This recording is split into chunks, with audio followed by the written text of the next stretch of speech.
yung nanalo ng 690 million, hindi raw yung legit na mananaya, kundi galing na sa tropa niya. I'm sorry, I'm gonna repeat this again. Yung pong kumakalat na balita, galing na sa tropa niyo, nag-invest ng 30 million para makuha nga itong 690 million.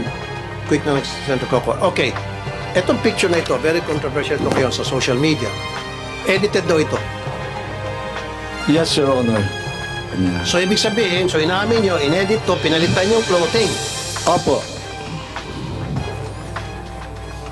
Bakit kinakailang palitan ang clothing? I need to know kung sino yung nanalo.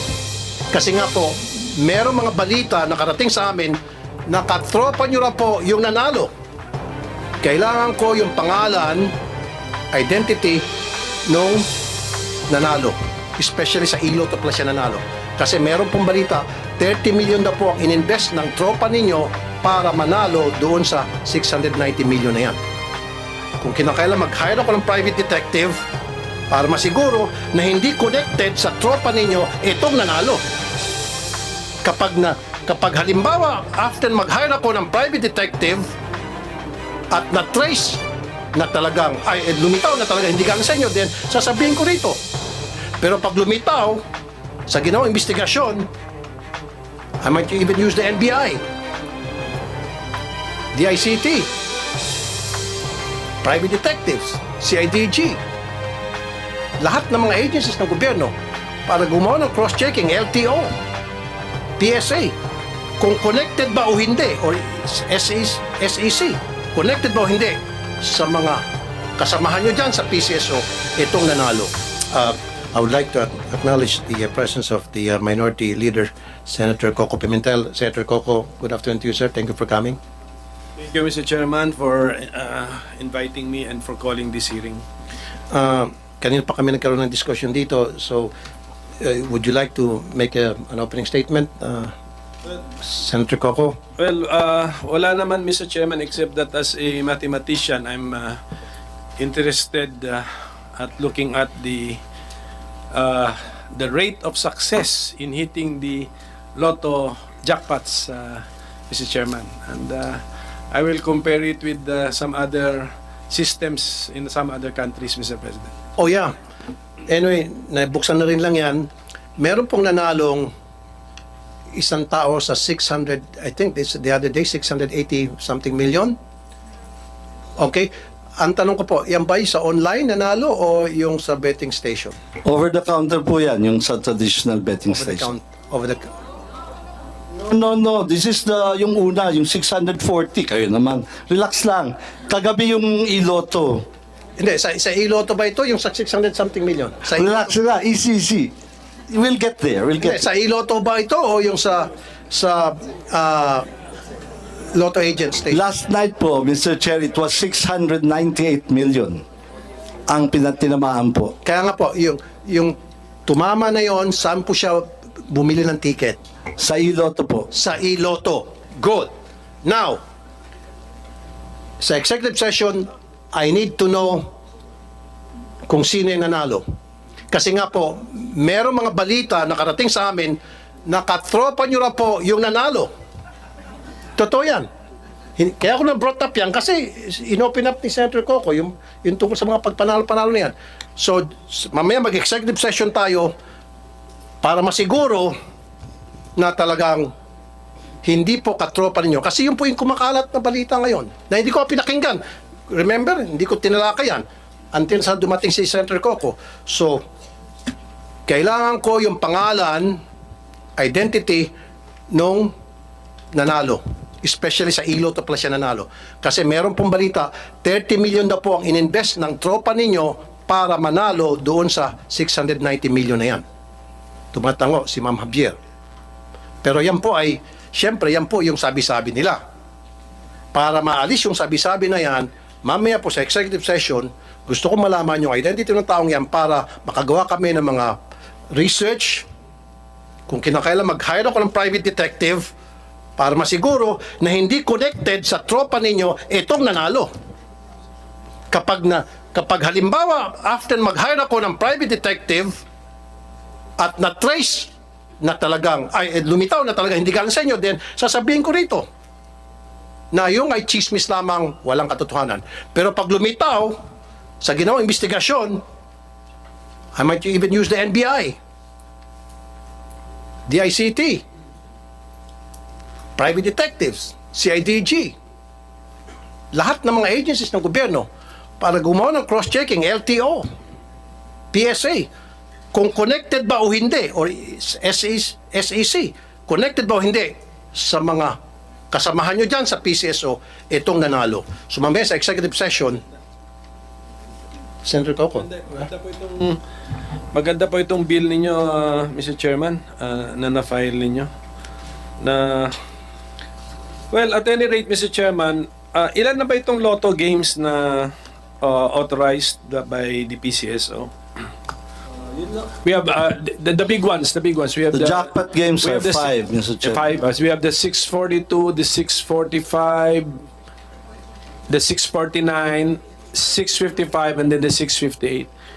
Over the Christmas period, we increased the jackpots of all these 5. Yes or no? Yes, Mr. Okay. Chairman. For the 642 and the 645, 100 million. For the 649, 655, and 658, 500 million. One time. The plan was to do it one time. May I know the legal basis?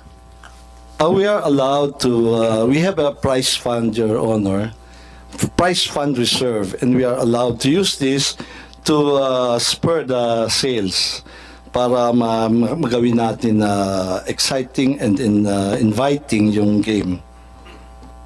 For each game, fix na yung kanyang minimum jackpot eh. For every new draw, kung tinamaan yung jackpot, a new draw, balik siya sa minimum jackpot. So, that must have been fixed by mathematics. The probability of hitting 642 is ilan ba? 1 in 9 million? Basta, okay, and then that's why it deserves a certain jackpot. So when you made the jackpot all of a sudden 100 million, but the odds did not change, are you allowed by law to do that? The board is allowed, Your Chair, Mr. Chairman. That's why we have the prize fund reserve. It's precisely for this purpose. How is it stated in the law? We have a prize fund reserve for the purpose of... It's just the discretion of the board to add to the jackpot. add into the jackpot. Yeah. And then the decision was, it was one time, just to do it one time over that Christmas period of 2023. Actually, ideally, Mr. Chair, it should be over the whole period of the year. Kasi every time may mananalo ka, you give in prize fund reserve. Kasi minsan talaga, this is jackpot driven, Your Honor. People bet because of the jackpot. So kung mababa ho, medyo matamlay po, that is the time when you pump in the prize fund reserve. What is the tenor of the board resolution that you will enhance the jackpot one time or... One time po, yung ginawa namin for December so for one time. Okay. Because, Mr. Chair, at the end of the year, that will become dividend and will be reverted back anyway to the Bureau of the Treasury as dividend. So, might as well, we have decided to make the games more exciting. Yeah, if you want to repeat this, you need to pass another resolution. Yes, Your Honor. We have to go back to the board. Basta klaro yan. Okay.